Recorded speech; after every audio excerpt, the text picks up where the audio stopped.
Hey everyone, welcome back to another video from Tech for Gamers. In today's episode, we will be learning how to change avatar on PUBG.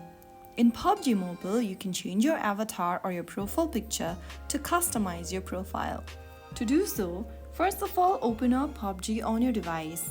Make sure that you're logged into your account. Once you're in the home page, go ahead and tap on your profile icon at the top left corner. Now, click on your profile picture once again and then click on Change Avatar.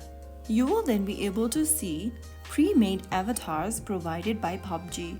If you've linked your account to Facebook, Twitter, or another platform, you can use the avatar from that account. Choose the new avatar you'd like to use for yourself and click on Use at the bottom left.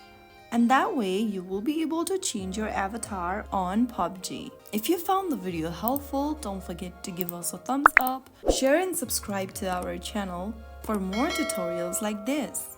I will see you in the next video. Thank you for watching.